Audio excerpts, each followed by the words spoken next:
Governor Whitman, thank you for being here. Pleasure. It was another New Jersey governor 100 years ago, who later became President of the United States, Woodrow Wilson, who signed the National Park Service law. Really a huge step in the preservation of these lands. Oh yes, I mean it was something which we should be very proud that came from New Jersey, because our heritage is so intertwined with the heritage of the country in general. But you know, back in the 1800s, when they first started looking at setting aside national lands to preserve the uniqueness of this country, we were so proud of the way we looked, and they wanted to enable generations to come to be able to see it. And actually, Abraham Lincoln was the first one to set aside land in Yosemite, making it a public land, preserving it. It wasn't the national park at that point, but that was the first one.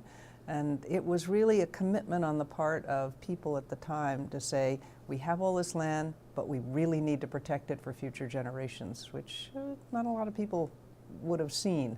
You grew up on a farm. I know you like to hike and bike and ski and fish. And during your terms as governor, you promoted New Jersey outdoors. Right. Why was that so important to you and to our state?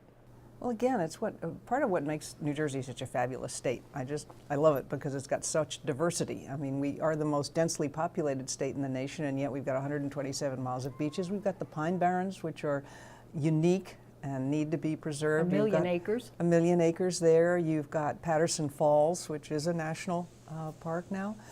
You've got 12 national parks here and historic sites here in New Jersey, which really sets us apart when you think that there are 58 nationwide and we have 12 of them here. And I think it bespeaks a real understanding on the part of our citizens that what we have is pretty special, and where we can preserve it, we should. Jockey Hollow National Park has the designation of being the first historic national park in the country.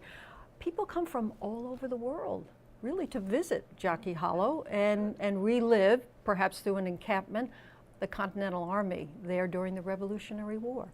And we're very lucky to have an extremely dedicated group of people, of volunteers, who are protecting that and promoting it and doing everything they can to ensure that that's an experience that children can participate and learn their history.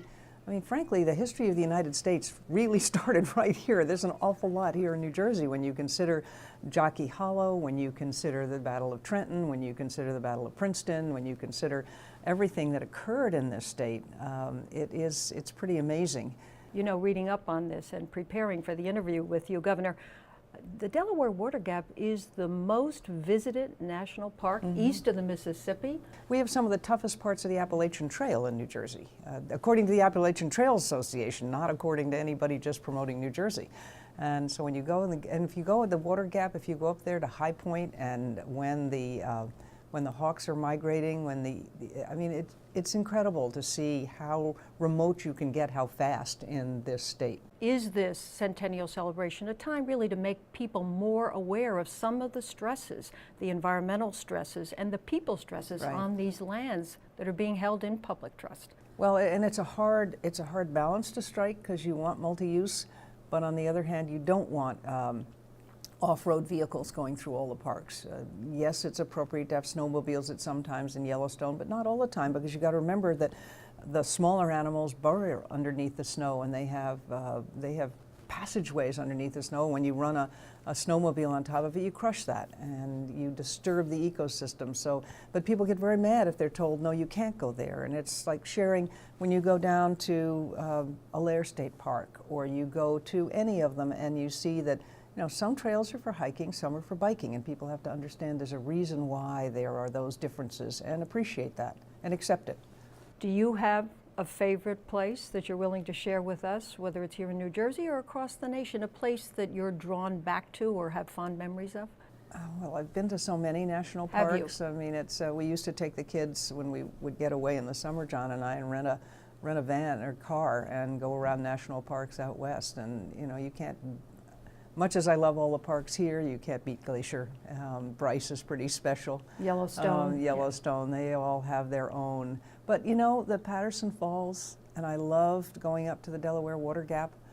It's amazing what you can find right here. You don't have to go that far, and that's special.